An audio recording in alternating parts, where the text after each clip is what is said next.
que focando aí nas questões, focando na lógica da prova, né? A gente entender qual que é a lógica da prova, o que pode nos ajudar na hora da prova. Então, estou aqui então, com o Lucas e a Michelle para a gente passar por diferentes temporalidades aí da história, tá? Então, eu vou passar aqui, acho que é para começar. Então, pessoal, boa noite. A gente fica muito feliz que vocês estão participando aí com a gente dessa última aula, né, que a gente vai ter antes do Enem. Esse primeiro momento de provas, ele é um momento mais intenso, porque, primeiro, vocês estão nervosos, segundo, os textos são muito grandes para serem lidos, né? Então, esse primeiro dia de Enem, né, que vai ser agora domingo, domingo, se eu não me engano, né? É domingo. Ele vai ser um pouco mais cansativo para vocês, no sentido de que vocês vão ter que ler mais, vai cansar um pouco mais, mas vocês têm que sempre tentar manter a mente o mais tranquila possível, não se assustar. A prova não é um bicho de 7 cabeças, né? Não é uma coisa que enfim, a prova ali, se você passou, beleza, se você não passou, tem o outro ano, e vida que segue, e a gente está aí para ajudar vocês no que for preciso.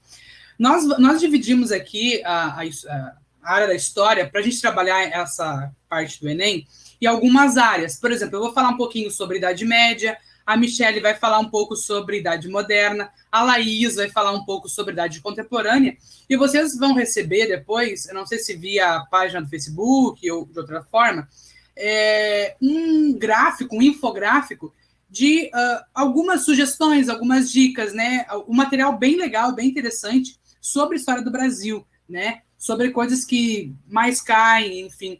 Eu fiz uma rápida pesquisa para saber assim, quais os temas que mais caem, né?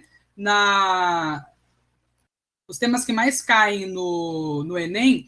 E nos últimos anos você tem, nos últimos 10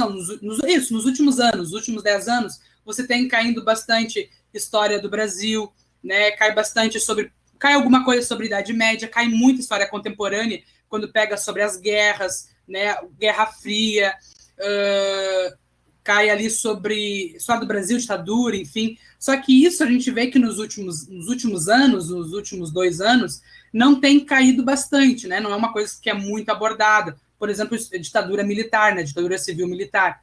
Então, o Enem meio que se reformulou e algumas questões estão aparecendo mais do que outras, né? Por exemplo, Idade Média. Idade Média já aparecia com força e agora vem aparecendo muito mais, tá? A gente vai resolver uma questão e aí a gente vai conversando e vai debatendo, enfim, tá? Pedir para a Laís passar para a gente.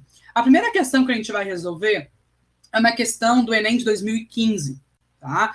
A questão, ela diz o seguinte, perceba que a Idade Média, ela é repleta de significados, simbologias, mas tem muita presença da igreja. Então, você vai ouvir falar sobre cristianismo, sobre a casa de Deus, sobre igreja, né? Sobre uma série de coisas que estão presentes na Idade Média, tá?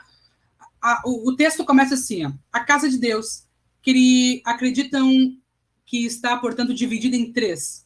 Uns oram, outros combatem, outros, enfim, trabalham. Então, perceba que existe uma pirâmide, né? Aquela famosa pirâmide, né? Tem aqueles que oram, e esses oram por aqueles que batalham, e esses oram também por aqueles que trabalham, né? Aquele que batalha por aquele que ora, ele batalha por aquele que também batalha, e batalha por aquele que trabalha. E aquele que trabalha, que está na base, ele trabalha para si, para o que batalha e para o que ora.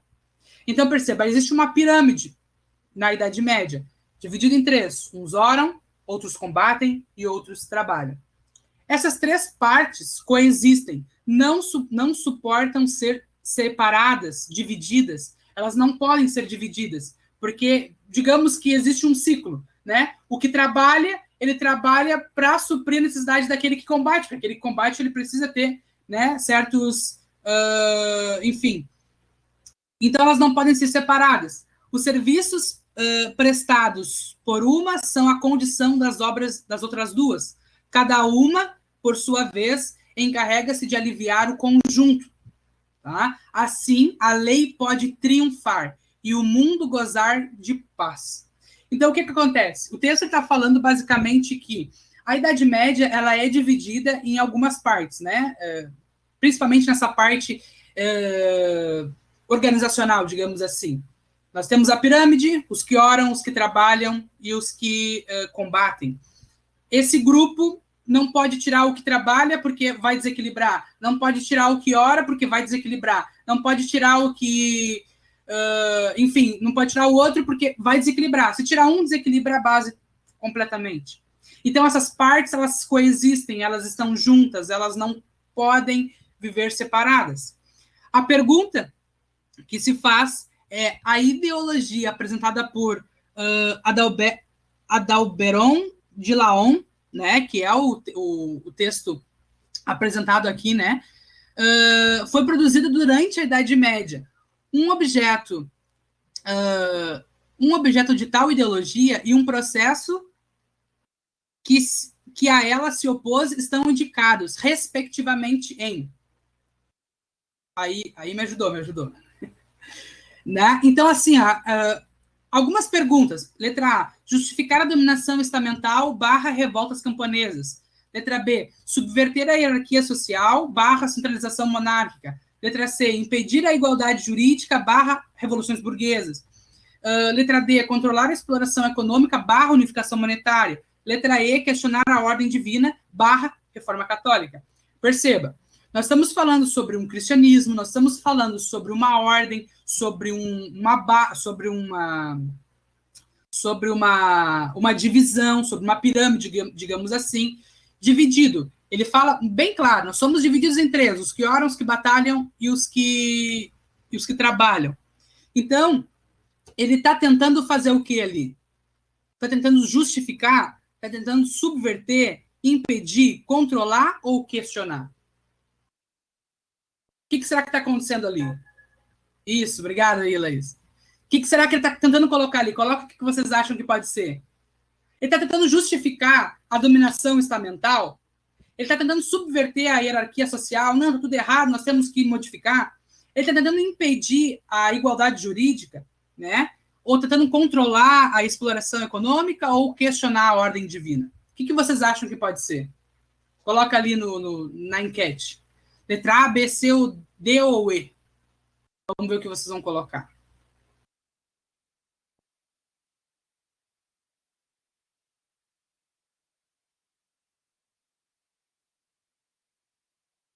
Não sei se aparece, se alguém está... Tá. Botaram ali, questionar a ordem divina e a reforma católica. O que está acontecendo, tá? Essa questão, ela fala não sobre questionar a ordem divina, tá? Ela coloca como já está pronto, né? Nós não vamos questionar, tá? A casa de Deus, né? Ela está dividida em três partes.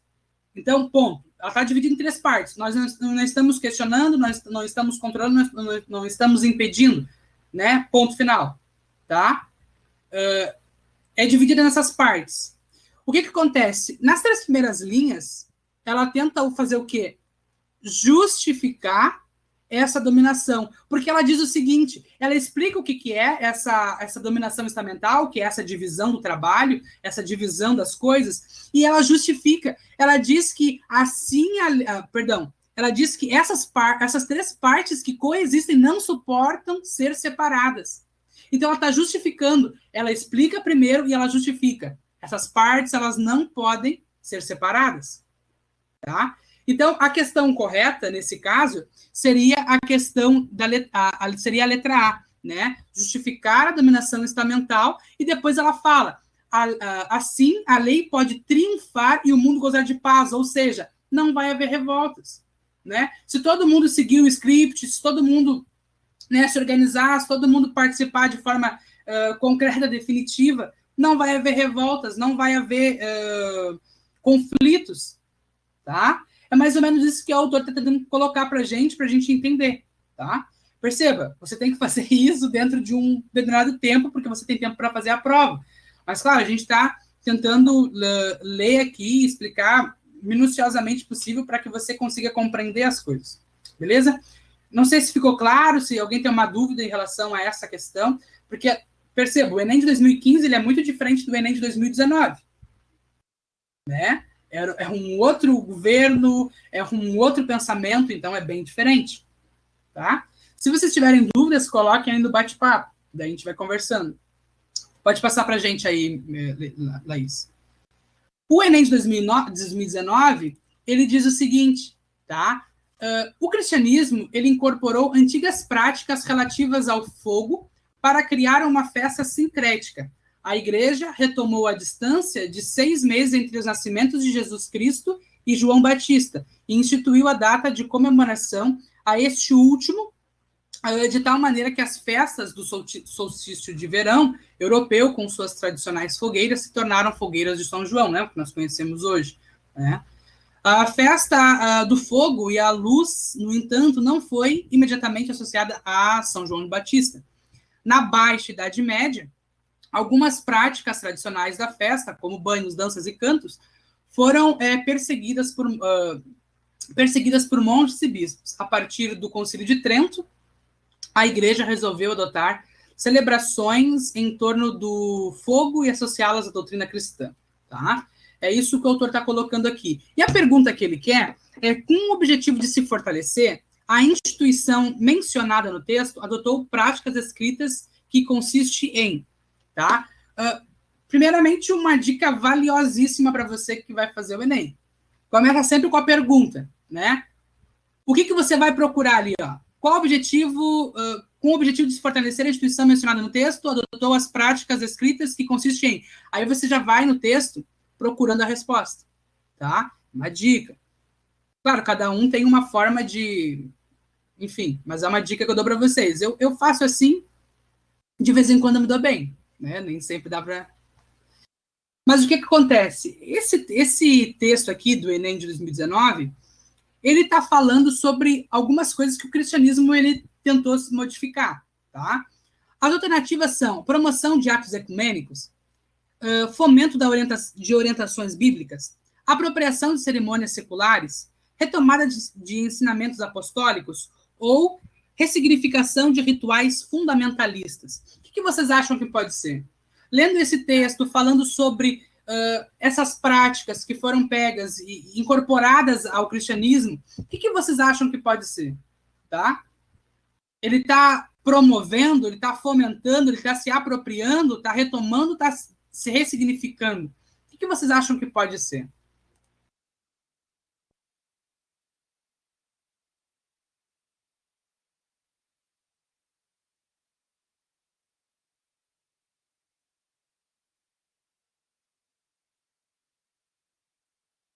Feito, letra E de novo. A letra E, ela tá ali, né?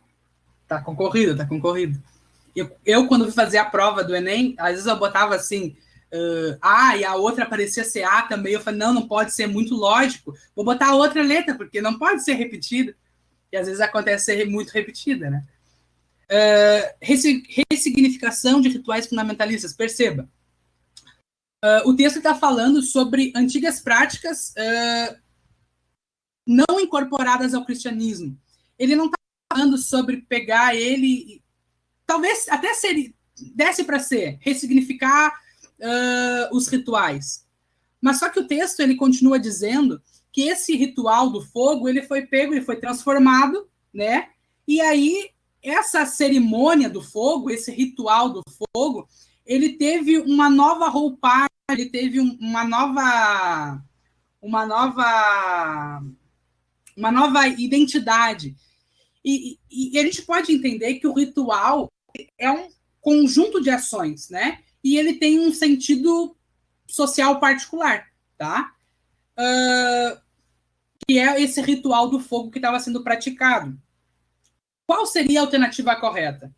Poderia ser ressignificação de rituais fundamentalistas? Poderia ser, né? Se você olhasse, batesse o olho, você veria, até marcaria essa. Mas a resposta correta, a gente tem que analisar o conjunto da obra, é a apropriação de cerimônias seculares. O que acontece? Se pega esse ritual do fogo, se apropria, se muda alguns significados, né, né? Se dá uma nova roupagem para esse ritual e aí se traz para a igreja, né? De uma forma que, vamos falar que isso aqui é um dogma oficial da igreja, né? Vamos mudar, vamos acrescentar, se apropriar de um ritual pagão, né? Porque vai aparecer muito dentro dessa perspectiva da Idade Média, ritual pagão, né? Que não faz parte do cristianismo, que faz parte de outra, religião. Você vai perceber que durante esse período do cristianismo vai começar a surgir também novas identidades religiosas, como, por exemplo, a reforma protestante, né, que vai bater de frente com a Igreja Católica. Vai se ter uma ressignificação de tudo isso, tá? Mas a igreja, ela vai pegar rituais de fora, vai se apropriar desses rituais e vai usar como se fosse ritual ali sagrado, né? Enfim. Tá? Gente, sobre a Idade Média é mais ou menos isso, tá? O que vocês precisam saber também, que eu anotei aqui, que eu fiz uma colinha, né? Porque nem tudo a gente sabe de cabeça, a Idade Média também não é o sonho de consumo de todo mundo, né? Uma coisa que vocês precisam saber sobre a Idade Média é também sobre o feudalismo. É muito importante e cai muito sobre o feudalismo, né? Eu separei aqui em 4 tópicos. Anota aí no teu caderno o que vocês precisam entender e compreender sobre a Idade Média. Primeiro, a queda do Império Romano. Tudo começa na Idade Média com a queda do Império Romano, né? Cai o Império Romano lá em 1476, depois de Cristo, né? Ou depois do presente, né? Como vocês queiram. Cai o Império, começa então a Idade Média, tá? Em 476. Depois nós temos um movimento do feudalismo, né? Que a partir de uma ruralização que aconteceu lá do Império, né? As pessoas elas começam a ter uma troca ali, uma espécie de suzerania, vassalagem e tal. Então elas trabalhavam para os senhores feudais, enfim. Então começa esse sistema de feudalismo. Coisas importantes também caem no Enem. O Império Bizantino não cai muito. Ele é chato, não cai muito, né? Mas já ouvi uma e outra questão sobre o Império Bizantino, tá? O Império Bizantino, vocês precisam entender que ele é dividido ali, né, em 2 partes, né? Oriental, ocidental. Uma vai entrar na parte do feudalismo, né? O Ocidente vai se declinar mais para o lado do feudalismo e o Oriente ele vai ter mais essa parte do Império Bizantino, né? Que vai marcar o Império Bizantino, perdão. O Império Bizantino não se divide, eu me confundi. O Oriente e o Ocidente, na Idade Média, se dividem. E aí, o Oriente vai ter ali como marca, né, o Império Bizantino, e é através dele que vai se dar também o fim da Idade Média, lá em 1453, tá? Que vai se iniciar depois com a Idade Moderna, que a Michelle vai falar pra gente depois, tá? E a última parte é a consolidação do Império Árabe, pela questão de Maomé, os califados. Aqui em Pelotas você tá tendo um temporal muito louco aqui, gente. E aí de vez em quando sai um na janela, daí também pode faltar luz. Tem a questão do Maomé, dos califados. Mas, assim, tudo que vocês forem fazer de Idade Média na prova, até uma dica de se você assim, eu não fiz o meu resumo, senta, reassiste a aula de Idade Média, pega o material de apoio, faz um resumo daquilo, né? Compreender os pontos principais da Idade Média. Claro, em 1 hora não tem como dar conta de todo o conteúdo de história, mas pelo menos resolver uma questão, a gente conversar um pouquinho sobre algumas questões também é importante. Mas senta, faz esse resumo, né? Coloca ali, porque assim, a Idade Média é um período muito grande da história. Se você não fizer um resumo, você não vai conseguir compreender. Se você não reassistir a aula, você não vai conseguir compreender, porque muita coisa acontece ali. O Enem cobra pouco sobre a Idade Média, mas não vou estudar feudalismo, porque feudalismo não sei se vai cair. Aí daqui a pouco chega lá, tem uma questão de feudalismo, e você não estudou feudalismo. Então, assim, faz um resumo, né? Faz um mapa mental, isso ajuda bastante.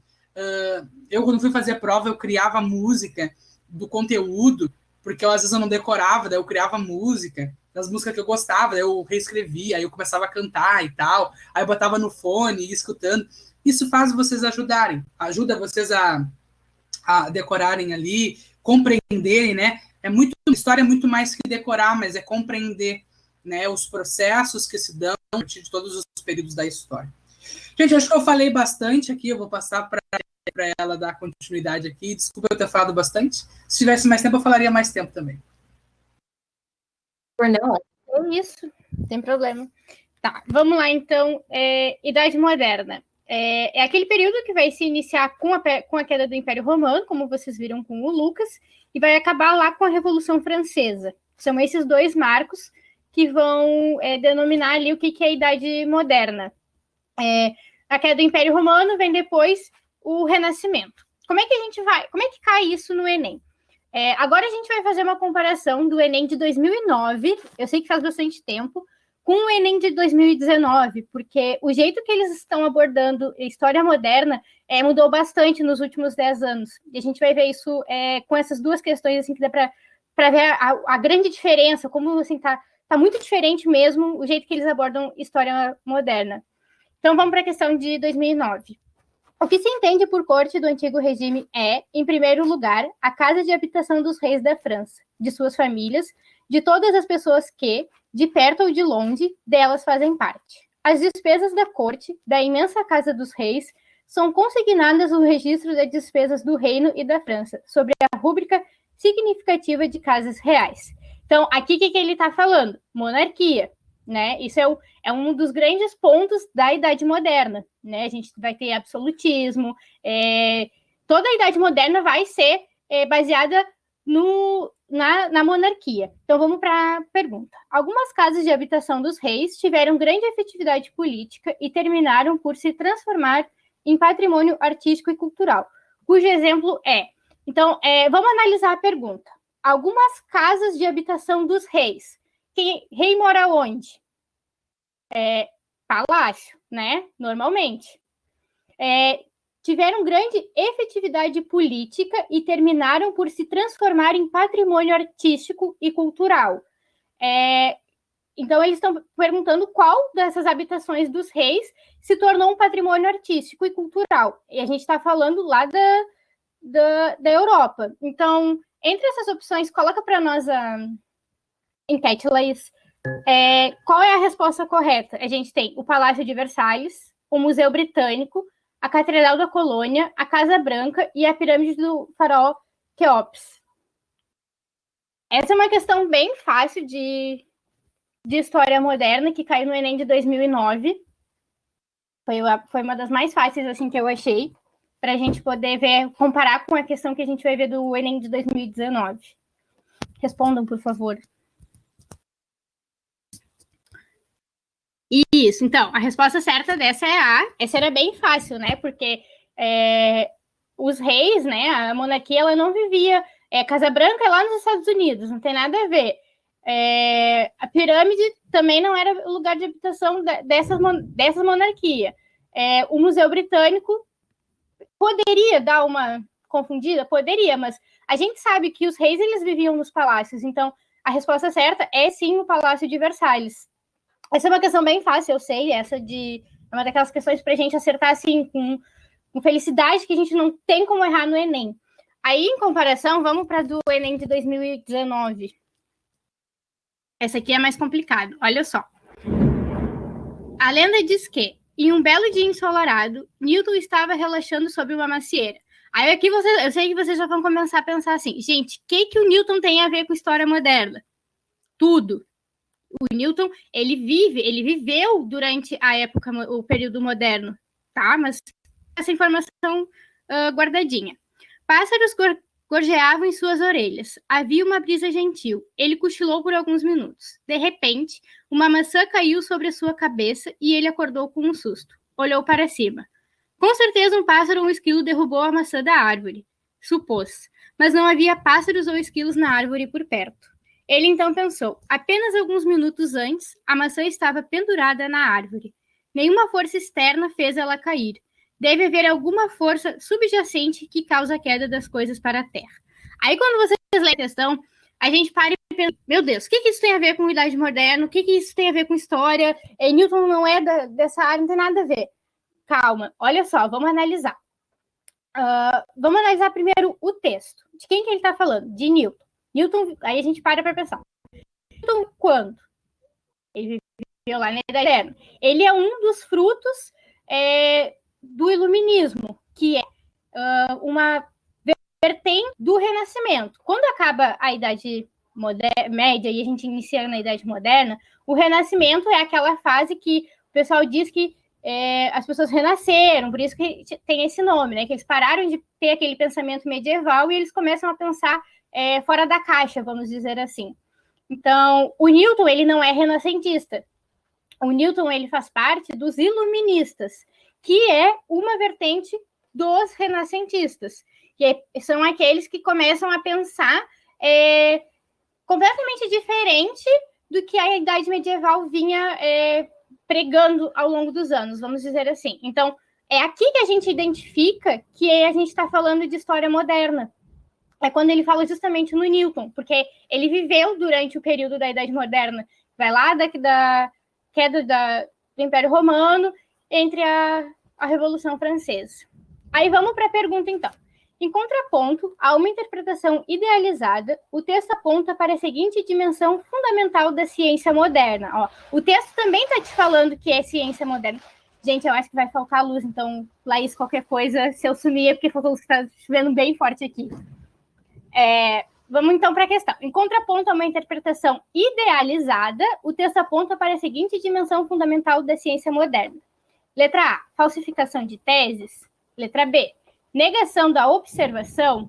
Letra C, proposição de hipóteses. Letra D, contemplação da natureza. E letra E, universalização de conclusões.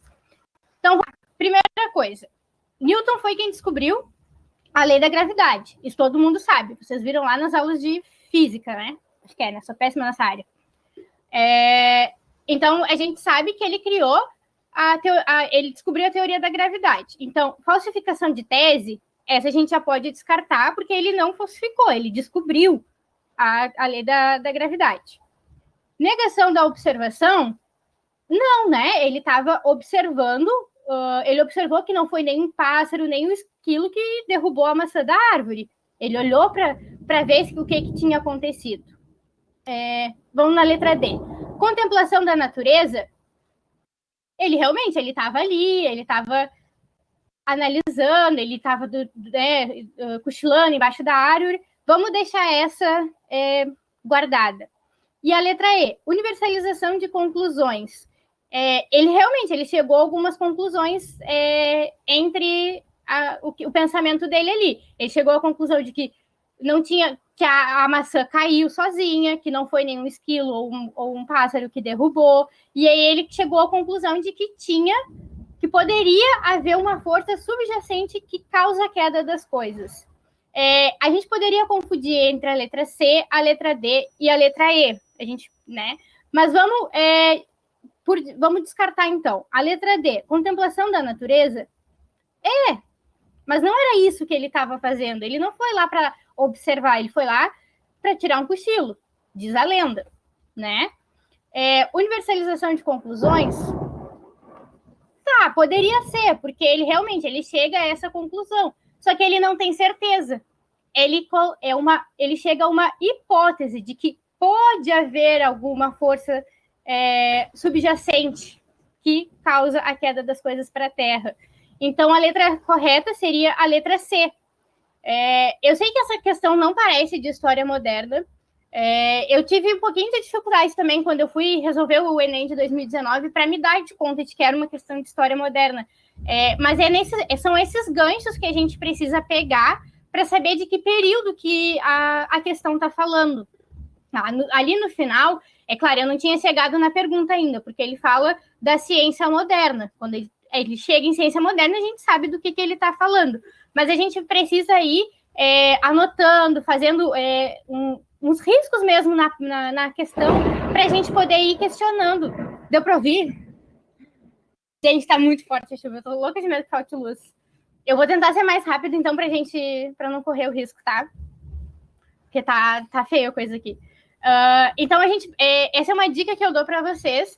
Quando vocês começarem a ler a questão, vão tantas informações que vão aparecendo, vai ficar mais fácil de vocês identificarem o período que está falando, tá? Outra dica que eu vou dar para vocês, eu estava olhando a prova dos anos anteriores e eu percebi os temas que mais podem cair. O Renascimento é um tema que geralmente eles cobram, e eles vão cobrar possivelmente por meio dos renascentistas, né, das pessoas que fizeram parte do movimento renascentista. Eles vão cobrar Antigo Regime também, cai bastante. Absolutismo, como foi a questão de 2009, eu sei que faz bastante tempo, mas é um tema que cai bastante também. As primeiras navegações é um tema, geralmente cai uma questão sobre primeiras navegações no Enem, e aí vocês vão conseguir identificar que é uma questão de história moderna, vocês vão conseguir fazer essa associação. Normalmente, eles deixam claro essa associação. Estado moderno também é uma coisa que pode cair bastante. Tá? E a Revolução Francesa normalmente cai, porque ela vai marcar o fim da Idade Moderna e o início da Idade Contemporânea, que vocês vão ver com a Laís agora.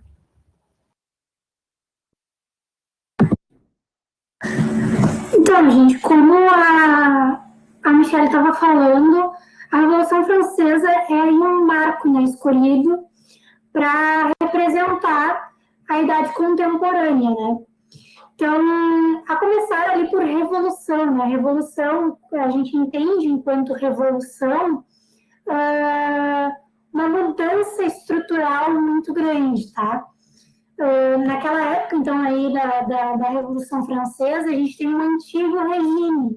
E esse antigo regime aí, com monarquia, estilo que a Michelle estava falando, vai acabar com a Revolução Francesa, né?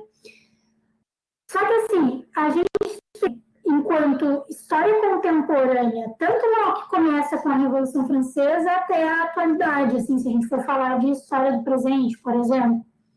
Então, eu escolhi um tema que fosse recorrente no Enem e que estivesse aí dentro do que a gente chama de idade contemporânea.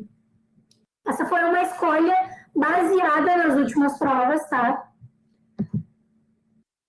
E o que acontece? Nos últimos anos, até agora isso aconteceu, né? Nos últimos anos, todo ano caiu uma questão sobre a ONU, ou sobre conflitos que a ONU vai interferir, né, vai mediar, ou sobre algumas agências especializadas que fazem parte da ONU. Geralmente, essa questão que cai sobre a ONU é uma questão fácil, tá? Ela não é uma questão tão difícil assim. E ela para resolver essa questão, a gente tem que saber o básico do funcionamento da ONU, das agências especializadas, o que seria ali a Assembleia Geral, e é claro, sobre os direitos humanos. Nos últimos anos tem caído bastante, né? Inclusive caiu no ano passado, sobre direitos humanos. Tá, olha só. Para a gente entender por que a ONU foi criada, a gente tem que pensar que o mundo viveu a Segunda Guerra Mundial, tá? E durante a Segunda Guerra Mundial, a Alemanha, né, o Estado alemão promoveu um genocídio dentro do seu território. Populações entende por genocídio, quando o Estado, a pessoa promove perseguição de grupos específicos, né, e extermina essas pessoas. Então, a Alemanha promoveu o genocídio de judeus dentro do seu território. Não só dentro do seu território, mas com territórios que foi anexando durante a Segunda Guerra Mundial. A Segunda Guerra Mundial começa em 1939 e vai até 1945.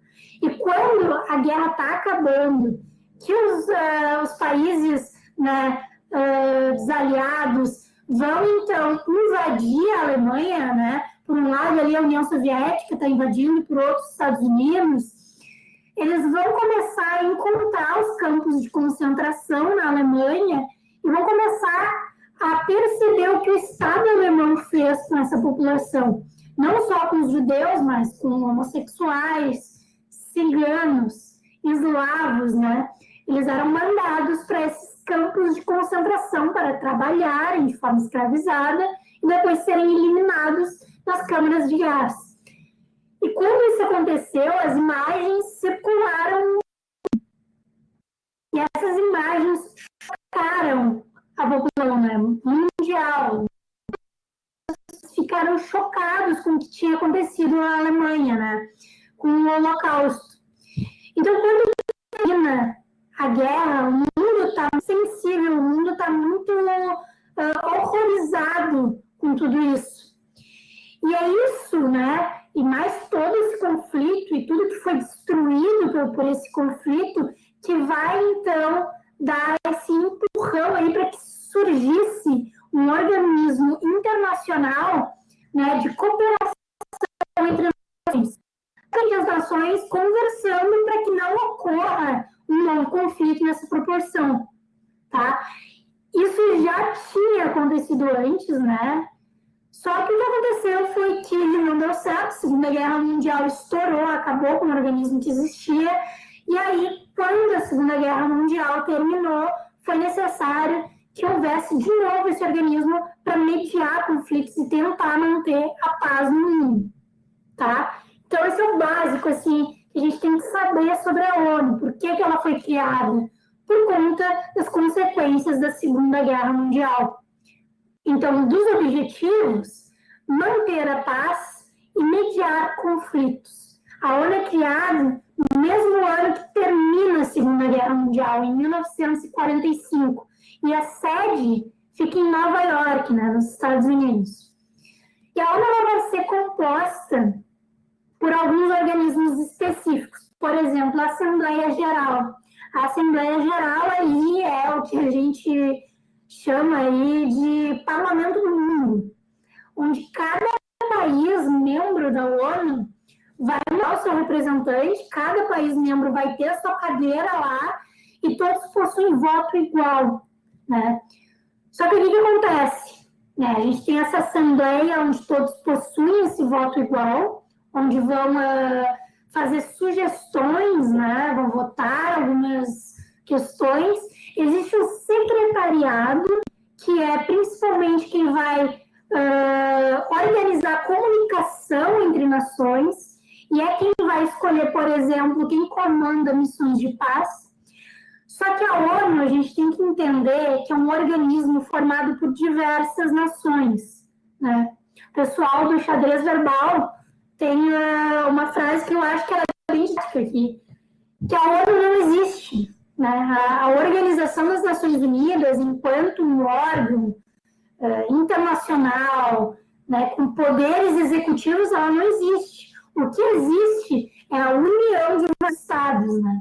Então, quando a gente vê a galera falando, mas a ONU não serve para nada, mas a ONU não tem poder de decisão para nada, é inútil, a gente tem que entender que, na verdade, a ONU é formada por esses países. Então, muitas vezes depende do interesse de cada país nas questões específicas. Isso vai ficar muito claro se a gente observar o Conselho de Segurança, que é o órgão principal, o mais importante órgão da ONU, tá? Então, a ONU, apesar de ser essa organização das Nações Unidas, ela é, então, a junção desses estados para discutir questões sobre a manutenção da paz e de conflitos no geral. O Conselho de Segurança vai, então, ser um órgão, tá, da ONU que tem o poder de aprovar uma resolução obrigatória para todos os países membros, tá? Então, o que sai do Conselho de Segurança é obrigatório para os países membros. Dentro desse Conselho de Segurança, a gente vai ter a discussão de pautas como intervenção militar em conflitos, missões de paz em diversos locais. E esse conselho, ele é composto por 15 membros, e aqui está a sacanagem, né? Porque 10 desses 15 membros são membros rotativos. A cada ano a gente tem uma eleição nova que vai escolher 5 membros. Então, em um ano a gente escolhe 5, no outro ano a gente escolhe 5. E aí isso vai se repetindo a cada ano. 10 membros são rotativos. Agora, 5 membros são permanentes. São eles, Estados Unidos, Rússia, né, antiga União Soviética, quando a sede, né, quando, aliás, a ONU foi criada, quem fazia parte era a União Soviética, quem herdou a cadeira da União Soviética foi a Rússia, França, Reino Unido e China, tá? Então, a gente tem esses países sendo países membros permanentes do Conselho de Segurança. O que isso significa na prática? Algo que a gente chama dentro do Conselho de Segurança de poder de veto. Quando tu tem uma questão lá para se discutir entre o Conselho de Segurança, se um desses países membros quiser vetar, quiser impedir que a ação seja feita, ele pode, né? Então, digamos que existe um conflito entre 2 países e a ONU, então, o Conselho de Segurança, está votando se deve tropas interferir nesse conflito. Se algum dos países disser não sou a favor, não quero que esses membros permanentes disser isso, essa questão é vetada. O que significa na prática? Bom, a gente pega a guerra na Síria, por exemplo. A guerra na Síria, a gente tem lá o ditador sírio Bashar al-Assad, que é apoiado pela Rússia, tá? Enquanto a gente tem rebeldes se insurgindo contra o governo, né, contra a ditadura do Bashar al-Assad, e esses rebeldes são apoiados pelos Estados Unidos. Então, toda vez que tem uma questão sobre a guerra na Síria, sobre como vão se lidar com isso, a gente tem um país que apoia o Bashar al-Assad e outro país que é contra o regime do Bashar al-Assad. Então, fica muito difícil sair uma resolução do Conselho de Segurança nesses termos.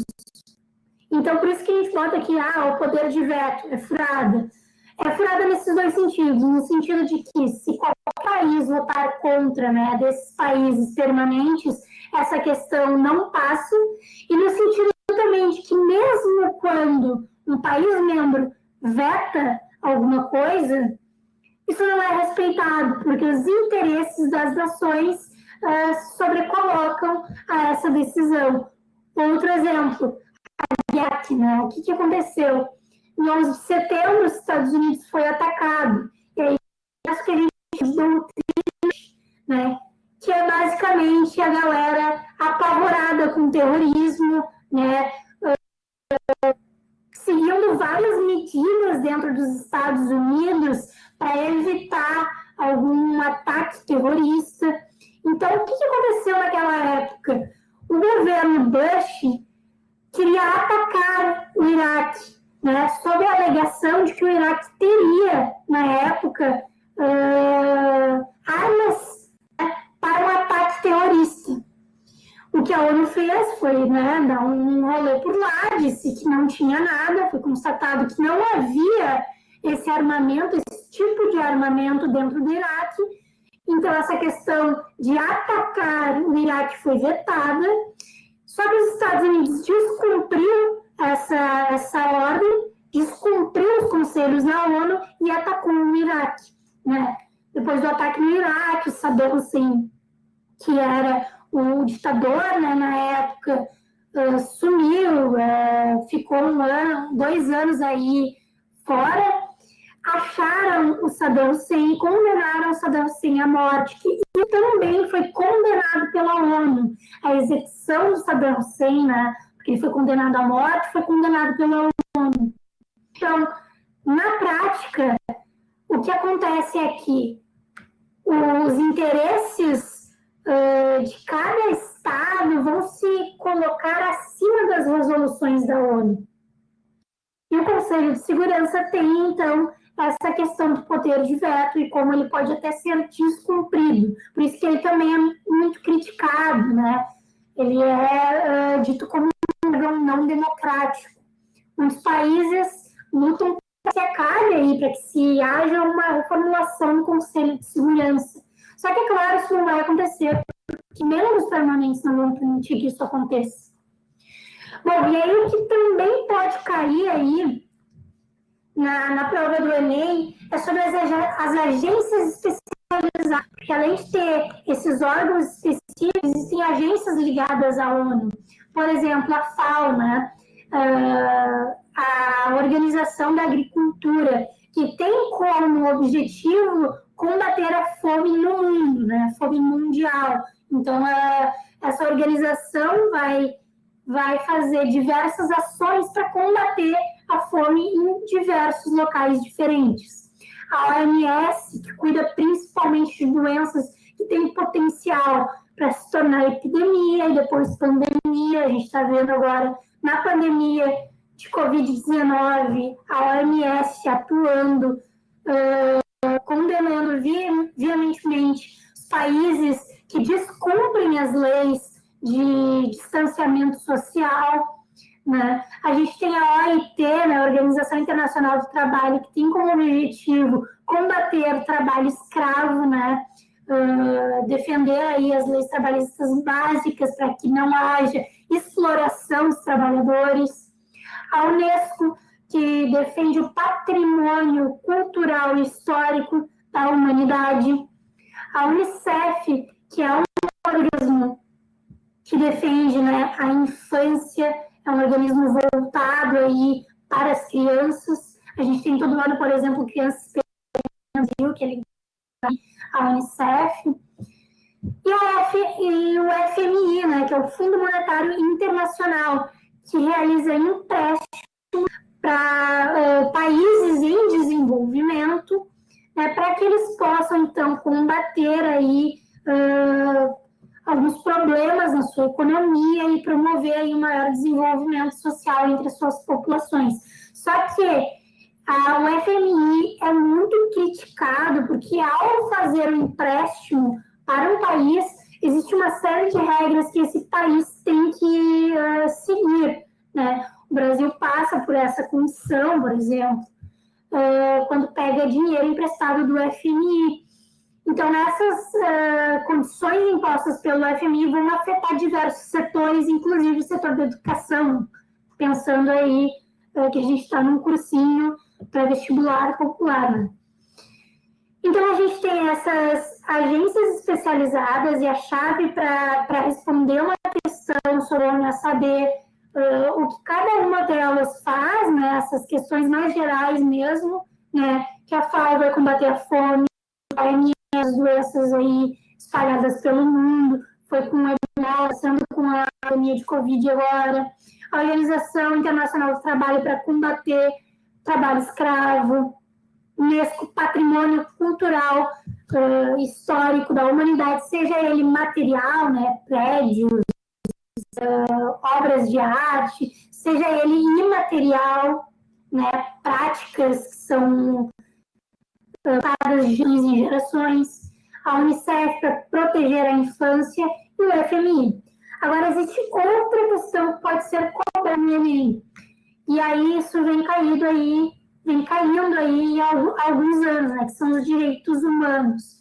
Em 1948, por conta do que aconteceu na Segunda Guerra Mundial, o mundo vai se ver, né, a Organização das Nações Unidas, o mundo vai se ver na necessidade de promover algum documento que falasse sobre direitos básicos das pessoas, né, direitos civis, políticos e sociais básicos que deveriam ser defendidos, independente de qualquer situação que a pessoa esteja. Então, em 1948, vai surgir a Declaração dos Direitos Universais, né? Aliás, a Declaração Universal dos Direitos Humanos, e ela vai ser, então, uma garantia aí dos direitos civis, políticos e sociais. Ela começa em seu artigo 1º, por exemplo, dizendo que todos os seres humanos são iguais perante a lei, né? São iguais em dignidade e diante da lei, e todos os seres humanos possuem esses direitos que são básicos, independente de religião, independente de opinião política, independente de cor, independente de qualquer coisa. As pessoas têm direitos básicos, não importa se ela está no Iraque, não importa se ela está no Japão, não importa se ela está no Brasil. As pessoas têm esses mesmos direitos, tá? Essa é uma carta que não é obrigatória, tá? Ela é uma declaração, ela não é um tratado, mas existem tratados que aí se colocam como obrigatório o respeito, né, a garantia aí de que vão ser cumpridos os direitos humanos dentro de seus países, né? E cada país aí incorpora, então, esses direitos humanos. É importante dizer que a ONU vem tendo muitos sucessos assim nas suas atuações, tá? Esse debate entre nações vem dando muito certo, mas também existem pontos assim que a gente tem que ressaltar que não consegue dar conta, né?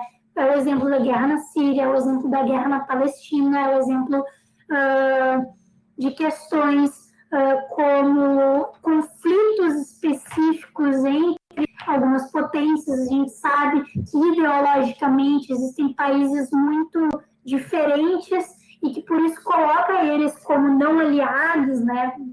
Como, na verdade, como concorrentes. A gente tem essa grande parceria da Rússia com os Estados Unidos, então a gente vai ver que em conflitos específicos esses países vão se opor, vão apoiar diferentes lados. Então a ONU ela existe, mas também existe aí impedimentos que dizem respeito aos interesses de cada nação. A ONU também promove missões de paz, né?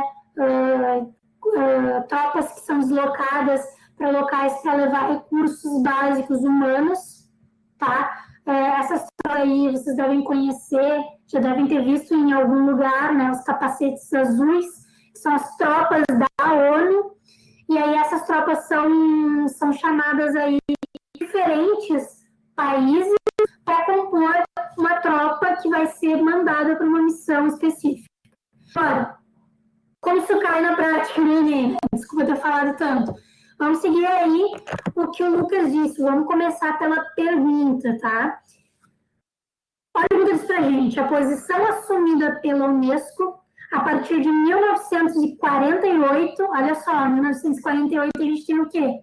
A Declaração dos Direitos Humanos, tá? Então, a posição assumida pela Unesco a partir de 1948 foi motivada por acontecimentos então recentes, dentre os quais se destaca, letra A, ataque feito pelos japoneses à base militar americana de Pearl Harbor.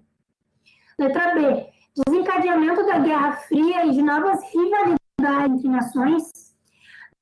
Letra E, morte de milhões de soldados nos combates da Segunda Guerra Mundial. Letra D, execução de judeus e eslavos presos em guetos e campos de concentração nazistas.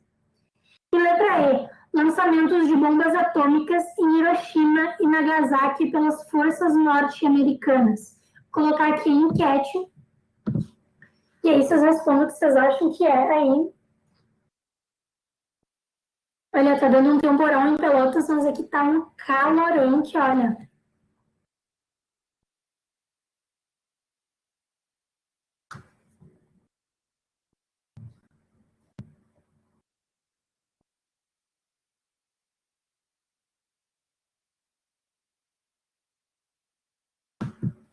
Ok.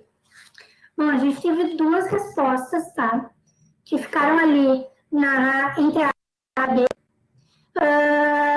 E essas respostas, elas não são as respostas corretas, tá? A resposta correta é a letra D.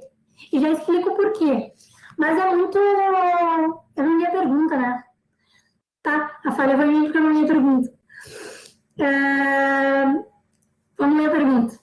Após a Declaração Universal dos Direitos Humanos pela ONU, em 1948, a Unesco publicou estudos de cientistas de todo o mundo que desqualificaram as doutrinas racistas e demonstraram a unidade do gênero humano. Desde então, a maioria dos próprios cientistas europeus passou a reconhecer o caráter discriminatório da pretensa superioridade racial do homem branco e condenar as aberrações cometidas em seu nome. Né? O erro foi meu que não leu a pergunta. Né? Mas olha só.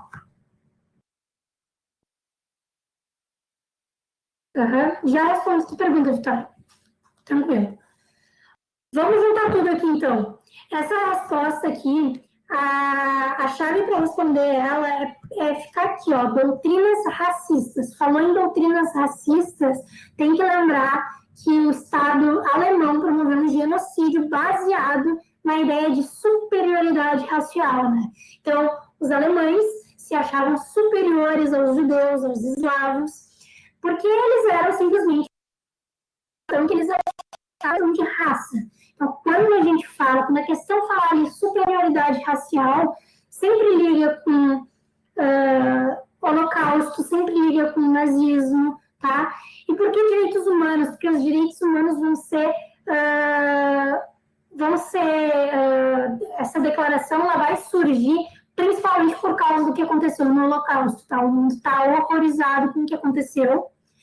E aí, para evitar que um Estado promova um genocídio, como a Alemanha fez, precisou-se, então, de uma declaração que defendesse direitos básicos. Então, a gente tem, por exemplo, na Declaração dos Direitos Humanos, artigos como nenhuma pessoa vai ser feita de escravo, por exemplo. Nenhuma pessoa vai ser escravizada, nenhuma pessoa vai ser perseguida pela sua religião. E a gente tem muito durante a Declaração dos Direitos Humanos, ali dos artigos, a questão, sempre repetindo, né? Nenhuma pessoa independente de religião, independente de cor, independente de nacionalidade. Por quê? Porque o mundo está muito abalado com o que aconteceu no Holocausto. Então, a Declaração dos Direitos Humanos, ela vai ser influenciada pelo que aconteceu na Alemanha, né? Todas elas são questões interessantes, né? Podia dar um nó aí na cabeça, porque todas elas falam sobre ataques, né? Sobre, de alguma forma, morte. Só que a gente tem que entender que quando falar em doutrina racial, a gente está falando do Holocausto, está falando da execução dos judeus e dos eslavos, né? Que foram presos nos campos de concentração, tá? Doutrina racial ligar logo com o Holocausto. Agora a Vitória perguntou ali sobre como ficou a ONU em relação à Guerra Fria. Então, a ONU surgiu durante a Guerra Fria, né? 1945 é quando começa a Guerra Fria. E aí a gente vai ter essas questões que vão ficar, como eu disse ali na questão do Conselho de Segurança, né? Que vão ficar entre aí os Estados Unidos e a União Soviética, né? A gente pode pensar a atualidade também. Lá durante a Guerra Fria, a gente tinha essa rivalidade maior entre a União Soviética e Estados Unidos, mas essa rivalidade vai ser dada pela Rússia, né? Tanto que a gente tem blocos que são blocos com mais aproximações. Nessa questão do terrorismo, né, que eu acabei de citar para vocês, por exemplo, os Estados Unidos da América, ali em 2001, quando rolar o ataque às Torres Gêmeas, vai elencar o que eles vão chamar de eixo do mal, que são os países que poderiam atacar eles, né, promover um ataque terrorista. E aí, desses países tem, por exemplo, Coreia do Norte, tem, por exemplo, Cuba, tem, por exemplo, próprio Iraque, né, na época. E se a gente for observar, alguns desses países, eles estão nessa lista por serem ideologicamente diferentes, né? Cuba tem um programa econômico, né, uma estrutura econômica completamente diferente dos Estados Unidos.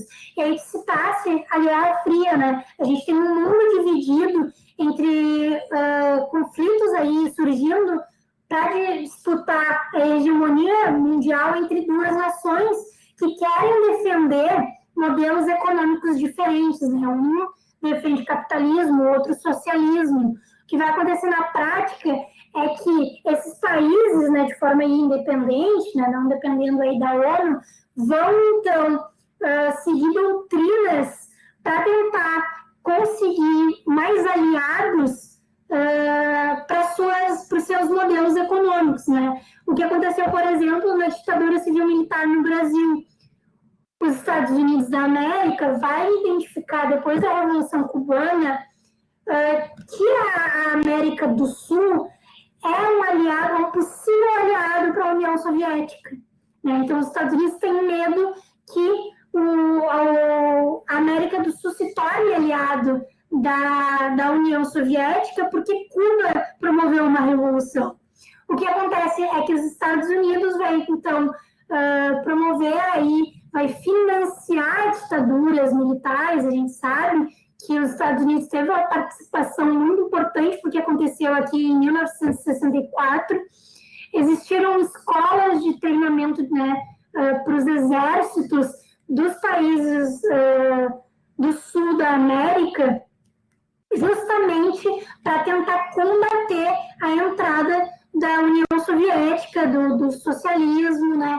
Que, é claro, na época, era também o que os Estados Unidos queriam promover, pânico de que o Brasil, de que o Chile, o Uruguai iriam ter revoluções semelhantes a Cuba.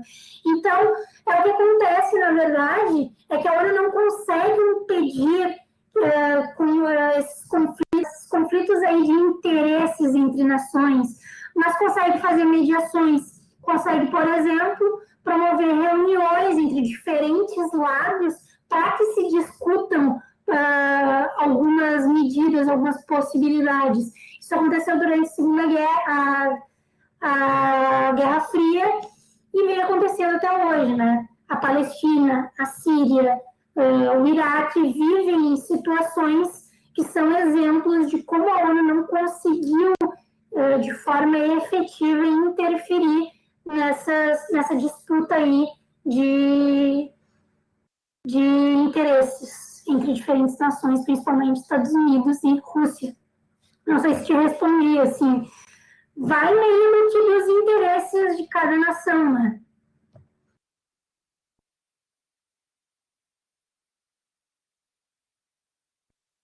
É meio deprê, assim, a gente depender dos interesses de países específicos, né? Se a gente pensar assim, no Iraque, hoje o Iraque está numa instabilidade terrível, assim.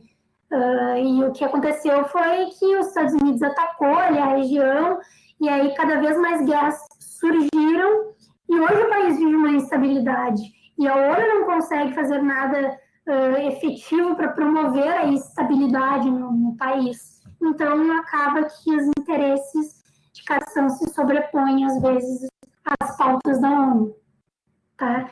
Então, assim, gente, contemporâneo, eu estou apostando aí em uma questão sobre a ONU, seja ligada às agências especializadas que a gente comentou, seja nesses conflitos, nessa mediação de conflitos, seja no Conselho de Segurança e nesse poder de veto. Estou apostando aí, ou na Declaração dos Direitos Humanos, né? Estou apostando em uma questão, porque em todos os outros anos vinha caído, tá? Então, a gente termina por aqui. A gente viu, então, Idade Média, Idade Moderna, Idade Contemporânea. Só lembrando, gente, prova, não se esqueçam do uso da máscara, tá? E o uso da máscara esse ano tem aí o caráter obrigatório. Então, não pode ser retirado durante a prova máscara por motivos aí que não seja para comer e para beber. Então, não tirem a máscara. Quando forem tirar a máscara, evitem tocar na parte da frente, né? Para evitar também serem expulsos, né? Tem caráter eliminatório tirar a máscara que não seja para comer ou para beber. Então, além daquelas outras regrinhas, caneta preta, né, caneta transparente, tem que se ligar no uso da máscara, respeitar essa obrigação para não ser eliminado e também para evitar contágio, né, gente? Então, eu espero que a gente tenha ajudado aí vocês durante o ano. Espero que vocês consigam fazer a prova um pouco mais tranquilos, tá? Desejo uma boa realização de provas para vocês, né?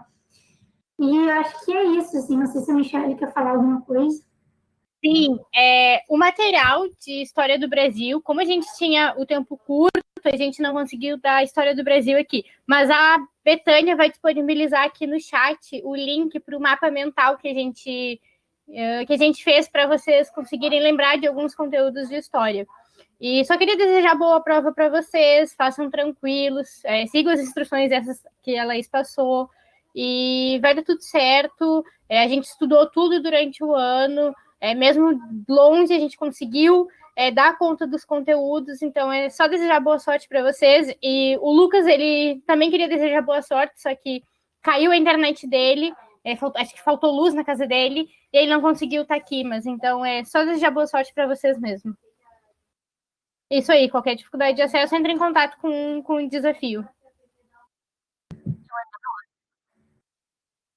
Então tá, gente. Tchau. Boa prova. Até o ano que vem, talvez. Então, um forte abraço aí.